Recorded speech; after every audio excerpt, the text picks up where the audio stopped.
ইলিশ স্বাদ গন্ধে আর মুখরোচক খাবার হিসেবে বাংলাদেশ ও ভারতের পশ্চিমবঙ্গে বেশ জনপ্রিয়। বাংলাদেশের জাতীয় মাছ এই ইলিশ। এটি ভারত বাংলাদেশের সম্পর্কে একটি ভালো অনুষঙ্গও বটে।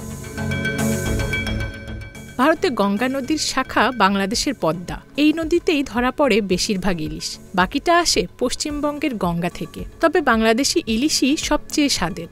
আকার আর স্বাদের জন্য বাংলাদেশের ইলিশ সুপরিচিত।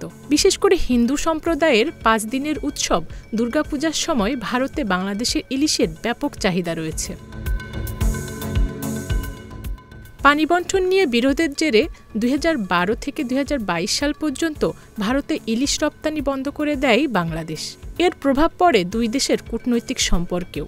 2022 সালে বাংলাদেশের তৎকালীন প্রধানমন্ত্রী শেখ হাসিনা যখন ভারত সফর করেন, তখন তার সফরের প্রথম দিনেই ইলিশ নিয়ে আলোচনা হয়। এর কদিন পরেই ফের ভারতে যায় ইলিশ। তবে গত 5 আগস্ট ছাত্র জনতার অভ্যুত্থানে শেখ হাসিনা ক্ষমতা থেকে সরে যাওয়ায় দুই দেশের সম্পর্ক গড়ায় অন্যদিকে। শেখ হাসিনার প্রতি ভারতের অটল সমর্থন, পালিয়ে তার ভারতে আশ্রয় নেওয়া, এসবই অনেক বাংলাদেশিকে হতাশ করেছে। এ অবস্থায় বাংলাদেশের আকস্মিক বন্যার জন্য ভারতকে অভিযুক্ত করেছে কেউ কেউ। তাদের ভাষ্য, বাঁধ খুলে দেওয়ায় পানি এসে বাংলাদেশের সৃষ্টি হয়েছে বন্যা। ভারত এই অভিযোগ অস্বীকার করেছে।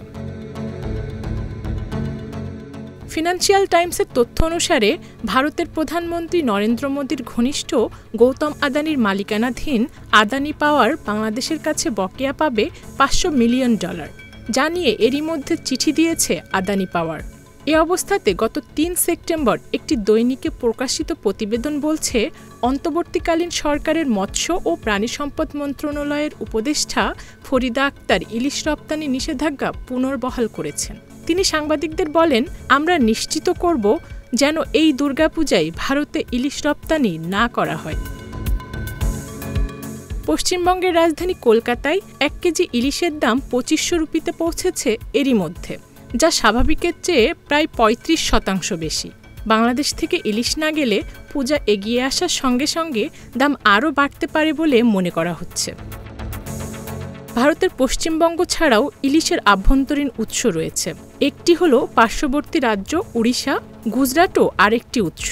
তবে কলকাতার এক বাসিন্দা বলছেন, কোনো আত্মমর্যাদাশীল বাঙালি এই ইলিশ খাবে না। অবস্থা দৃষ্টে মনে হচ্ছে কলকাতার বাঙালিদের এই নাক সিটকানো আরও বাড়বে বই কমবে না। Zulekha Parveen, independent digital.